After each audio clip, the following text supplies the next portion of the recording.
네, 안녕하십니까. 행정안전부 재난대응정책과의 이민규 사무관입니다.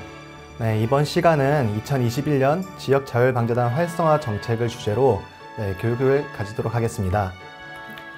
네, 강의 순서는 그 재난에 대한 이해, 그리고 이제 20년도 풍수의 인명피해 사례에 대해서 좀 알아본 후에 현재 이제 지역자율방재단의 현황을 분석하고 그 현황 분석을 토대로 21년에는 어떤 그런 활성화 정책들이 있는지에 대해서 알아보도록 하겠습니다. 재난의 이해입니다.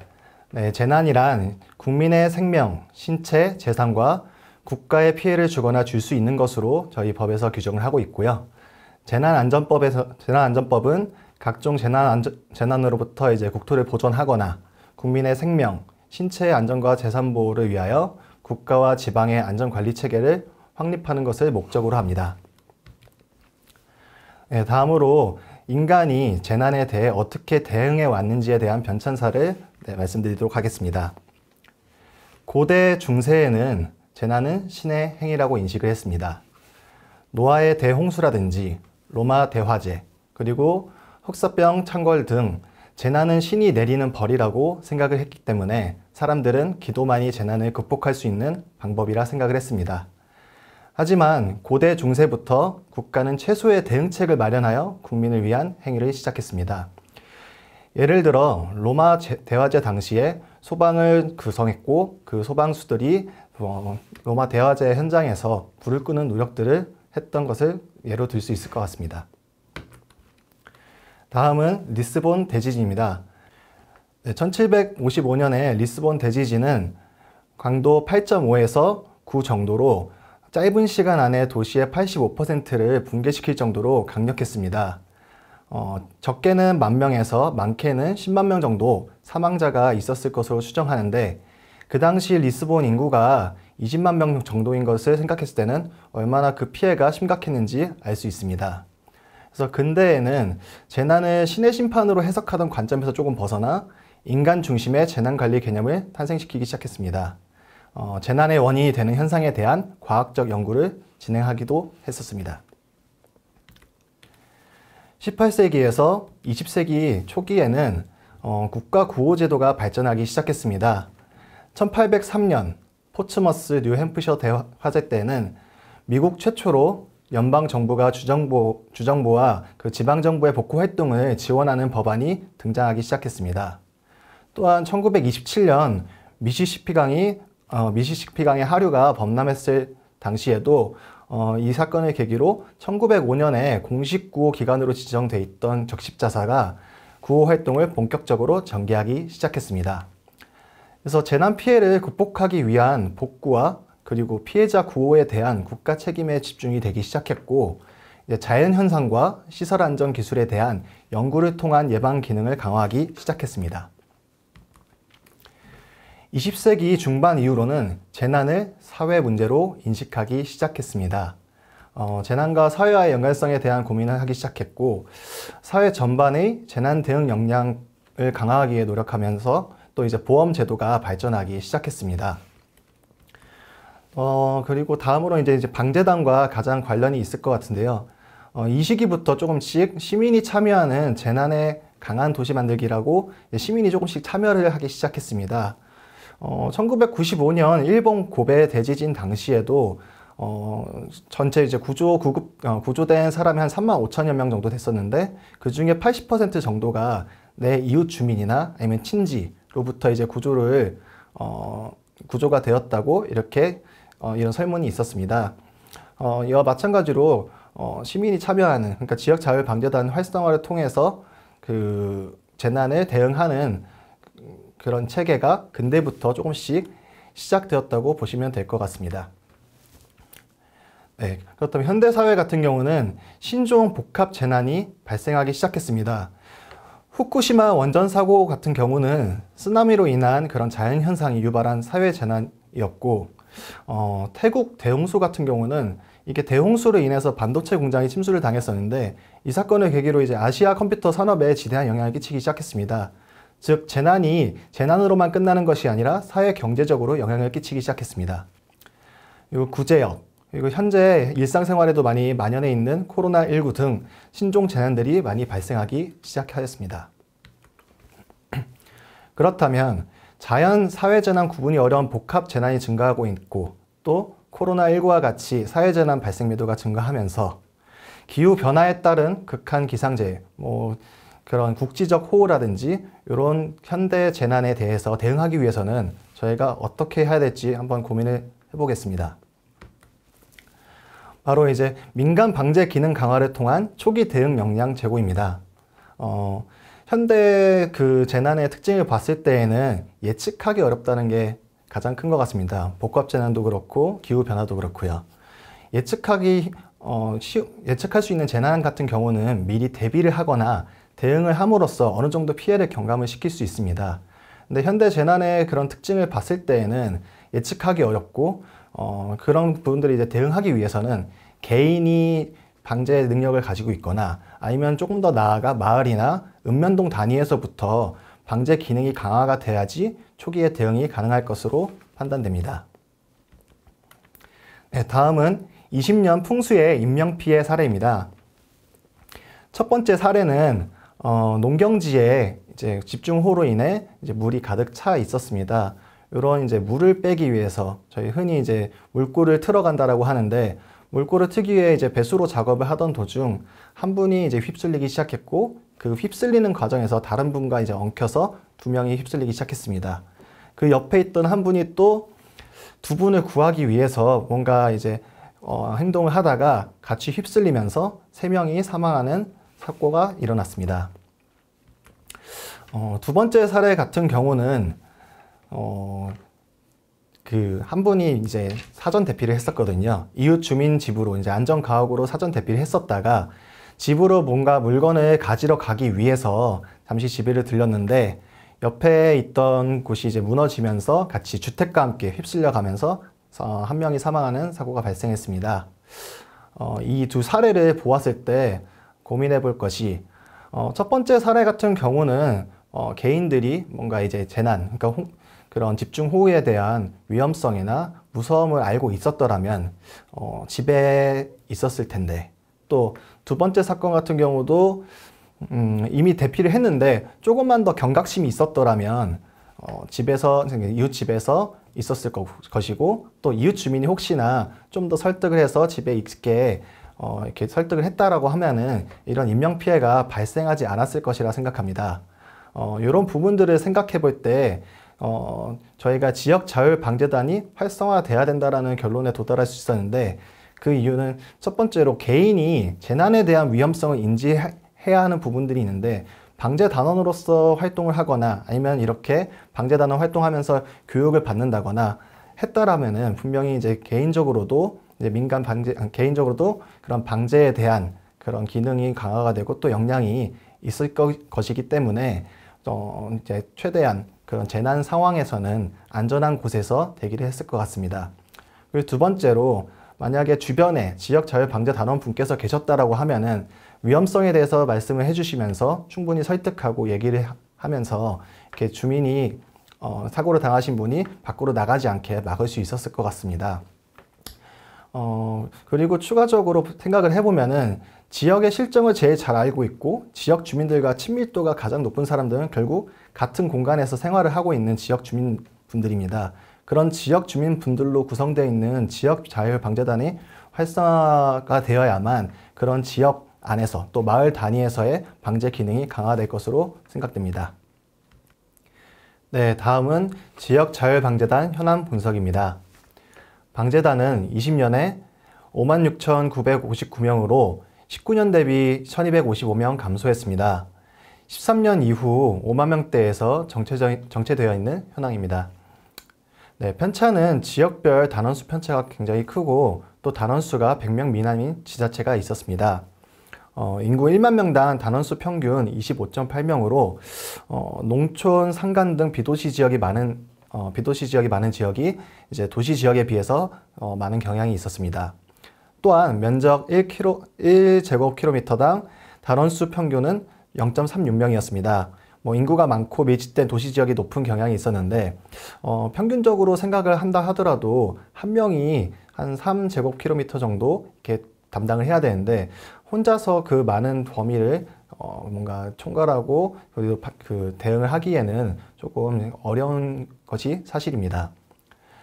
다음은 구성 단위입니다. 자연재해 대책법에서 현재 방재단을 시군구 단위로 조직하도록 하고 있습니다. 또한 필요시 읍면동 단위로도 조직할 수 있게 이렇게 법적으로 규정이 되어 있습니다.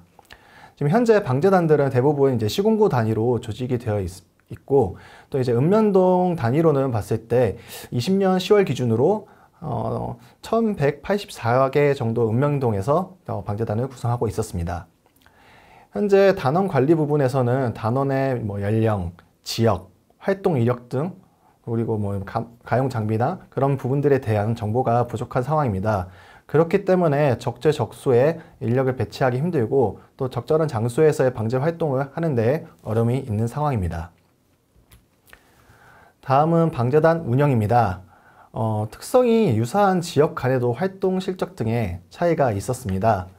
아래 보시는 그런 두 개의 예시가 있는데요. 이 예시의 그 두 개의 지자체 같은 경우는 같은 시에 인접해 있는 두 개의 구입니다. 앞에 사례를 보셨을 때는 방재 단원이 180명임에도 불구하고 활동 연인원이 60명밖에 안 되는 것을 볼 수 있습니다. 그와 상반되게 옆에 구 같은 경우는 방재 단원이 오히려 더 적음에도 불구하고 활동 연인원은 거의 10배 이상으로 많은 것을 볼 수 있습니다. 만약에 이 두 지자체가 먼 곳에 있는, 그러니까 지역적으로 거리가 멀고 또 재난 특성이 다르거나 지역 특성이 다른 곳이라고 한다면은 다른 요인들이 좀 작동을 할 수 있겠지만 이렇게 인접해 있는 것을 고려해 봤을 때 얼마나 이제 관심을 가지고 있는지 또 얼마나 열정적으로 활동을 하고 있는지에 따라서도 운영적인 측면에서 그런 차이가 발생하는 것을 알 수 있었습니다.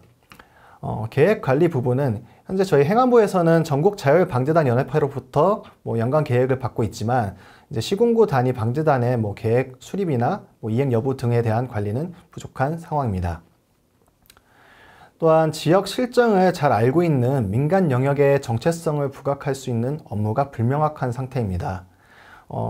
지역 자율방재단의 가장 큰 특징은 지역 특성을 잘 알고 또 지역 주민과 친밀도가 있는 분들께서 직접적으로 방재에 참여한다는 그런 부분들이 특징인데 그런 부분들이 잘 안 되고 있는 상황입니다.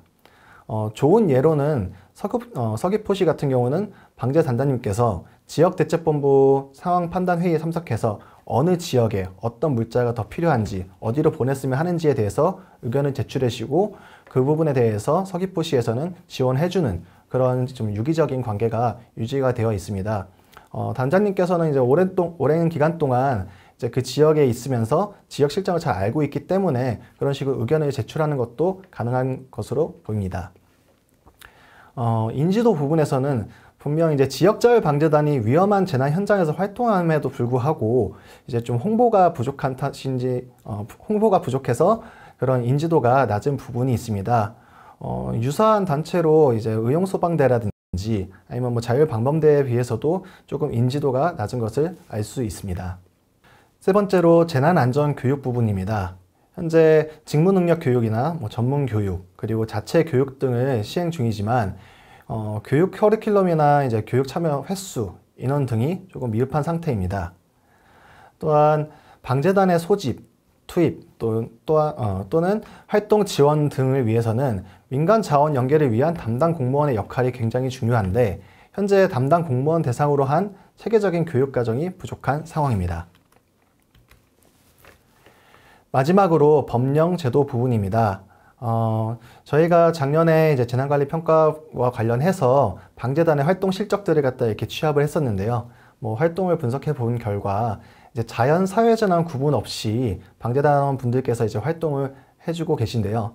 지금 현재 방재단 자체가 근거 법령이 자연재해 대책법이다 보니까 활동 범위 자체가 어떻게 보면 자연재난으로 좀 한정되는 부분이 있습니다.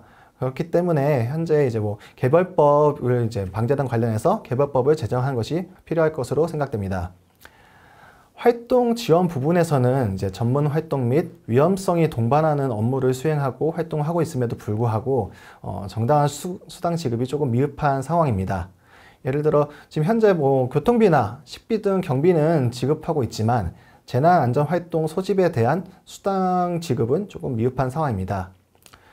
또한 사무실 관련해서는 뭐 자비로 사무실을 운영하시는 곳도 있고 또 관공서 지하나 주차장 등의 컨테이너 형태로 사무실을 운영하는 부분이 있습니다. 이와 같이 좀 방제 활동을 위한 기본적인 지원이 부족한 상황임을 알 수 있습니다.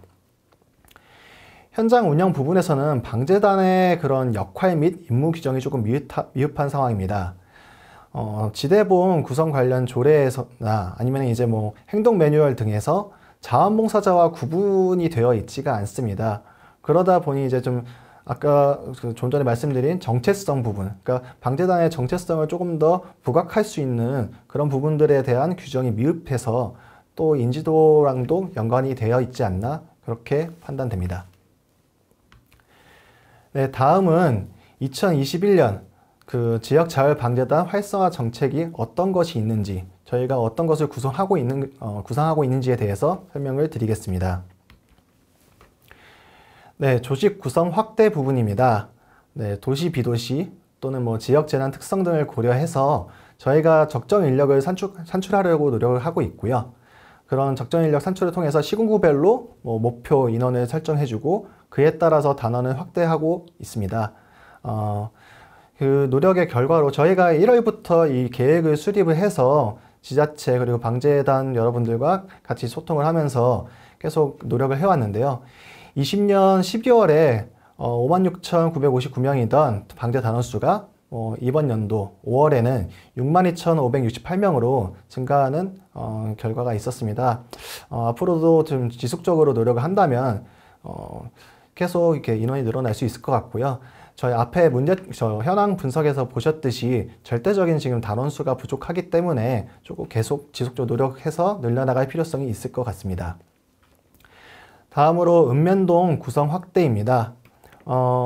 저희가 그 실태를 분석을 했을 때 느꼈던 것 중에 하나가 시군구 단위로 대부분 구성이 되어 있고 읍면동은 거의 없는 부분, 그리고 추가적으로 시군구 단위에 이제 구성이 제대로 되어 있다 하더라도 방재 단원분들이 대부분 읍 소재지에 분포해 있는 것을 볼 수 있었습니다.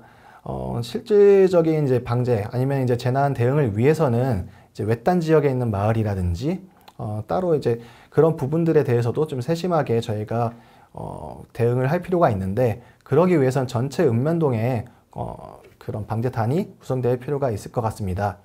이런 노력의 결과로 20년 12월에 1184개였던 그런 읍면동 방재단이 현재는 모든 읍면동에 구성이 된 것을 확인할 수 있습니다.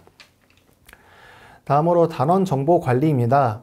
방재단원 연락처 현행화 및 재우려 지역 현장 관리관으로 방재단원을 지정할 것을 이제 확대하고 있는데요. 첫 번째로 연락처 현행화 부분입니다. 이제 62,568명 중 5월 기준입니다. 중 이제 47,524명에 대해서 연락처를 현행화했고 또 개인정보 활용 동의를 완료를 했습니다. 이 부분이 중요한 이유는 사실 유기적인 관계를 유지하면서 제대로 대응을 하기 위해서는 연락체계가 잘 갖춰져 있어야 합니다. 그런 연락처를 현행화하기 위해서 아직 좀 현행화 안 된 부분이나 아니면 개인정보 활용 동의가 안 된 부분들에 대해서는 지속적으로 좀 노력해 주실 것을 당부드립니다. 다음으로 현장관리관 지정입니다. 총 6,524개 재우려 지역 중에서 지금 이제 이번 확대를 통해서 4,122개 지역에 대해 방재단원의 현장관리관으로 지정했습니다. 또한 시스템 등록 부분에서는 유사시 신속한 정보 전달을 위해서 방재단원 3,564명을 이제 3,564분에 대해서 이제 풍수해 관리 시스템에 등록을 해 두었는데요. 앞으로도 지속적으로 조금 지자체 담당자 분들께서 신경 써서 남은 분들의 그런 연락처를 현황해 주시고 또 이제 풍수해 관리 시스템에 등록될 수 있도록 해주시면 감사하겠습니다. 네, 다음은 방재단 운영 활성화 부분입니다. 재난 유형별, 재난 단계별, 지역별로 우수 활동 사항에 대해서 저희가 이제 지속적으로 발굴을 하고 보급할 예정입니다. 이를 통해서 다른 이제 뭘 할지 몰라서 제 활동이 잘 안 되는 부분들도 있었는데 이 부분을 통해서 다른 데에서 이렇게 잘 되는 사례가 있구나 좀 보고 배우시면서 같이 또 이제 비슷하게 활동을 해주시면 될 것 같습니다.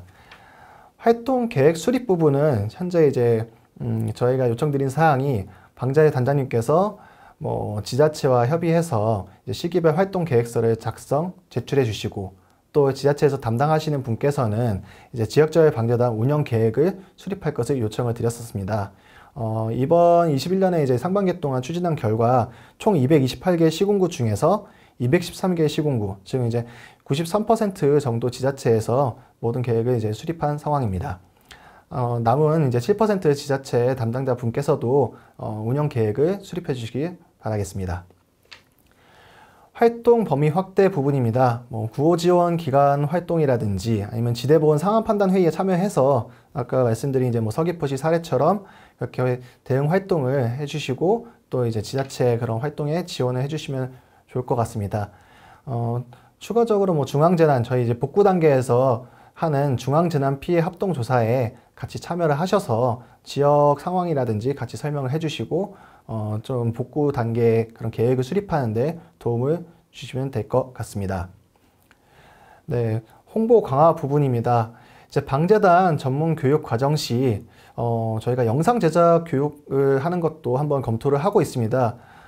사진이나 이런 부분보다는 이제 사진들을 편집을 해서 실제로 이제 홍보 영상을 만들고 이런 부분을 통해서 방재단을 많이 알리는 데 도움이 될 수 있을 것 같아서 방재단원 분들 이제 교육을 할 때 전문 교육에 좀 영상 제작 관련해서 교육을 좀 신설하려고 검토 중에 있습니다. 그리고 연말 정도에 저희가 전국 단위 활동사항에 대해서 영상을 제작하고 또 홍보 자료로 활용하려고 생각을 하고 있습니다.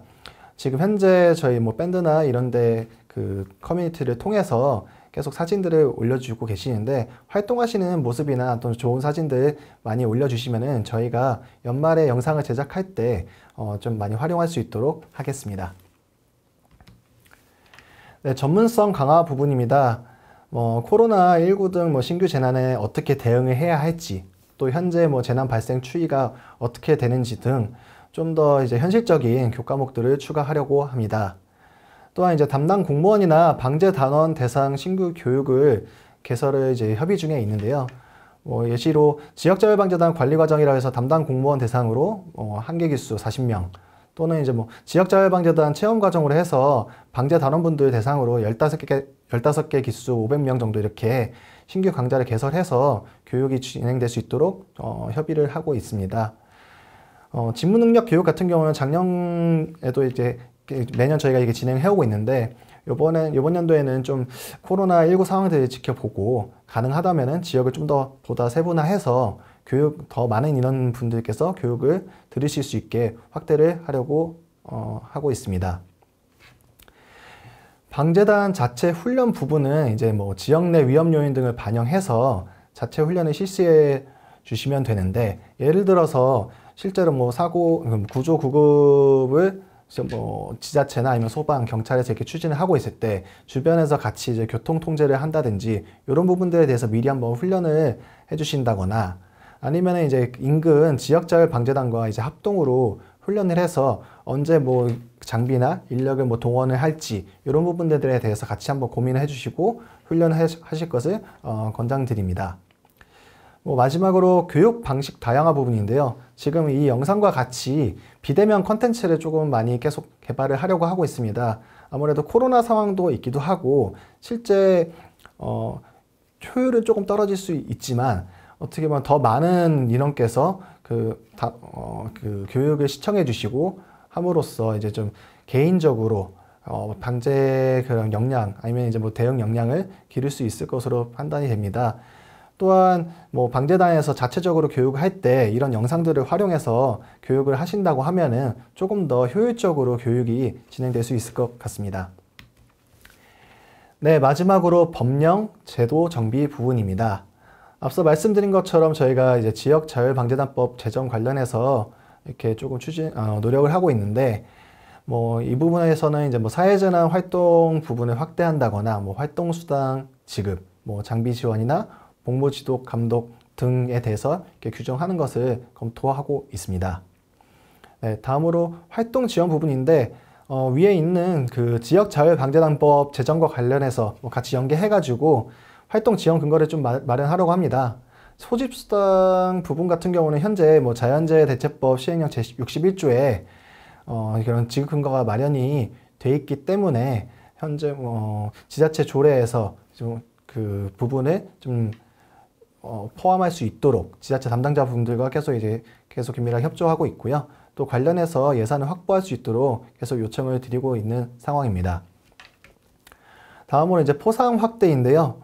우수방재단 활동 운영 사례 등을 발굴 공유해서 저희가 이제 매년 이제 포상을 추진하고 있는데 이런 부분들이 많이 발굴이 된다고 하면은 저희가 좀 더 이제 포상을 확대해서 드림으로써 좀 사기 진작이나 아니면 이제 방재 활동 하신 거에 대해서 보람을 느끼실 수 있게 이렇게 준비를 하고 있습니다. 네, 마지막으로 위상 재정립 부분인데요. 현장 조치 매뉴얼이나 이제 지대본 조례 등의 방재단의 이제 자원봉사자 좀 분리해서 구분해 가지고 역할 및 임무 등을 명시하려고 준비하고 있습니다. 네, 여기까지가 이제 준비한 교육 내용인데요. 이런 교육 등을 통해서 뭐 방재 단원분들 그리고 지역에서 지자체에서 단원이나 아니면 이제 재난에 대응에 담당하고 계신 지자체 공무원 분들께서 조금 더 이제 재난 대응이 어떤 것인지 이해를 하고 또 어떻게 대응해야 되는지 이해함으로써 풍수해라든지 풍수뿐만 아니라 모든 재난에 대해서 좀 더 유기적으로 잘 대응할 수 있으면 좋겠고 또 그로 인해서 그런 재난으로 인한 피해가 많이 경감되었으면 좋겠습니다. 네, 지금까지 교육을 시청해 주신 방재 단원 여러분 그리고 지자체 공무원 여러분 감사합니다.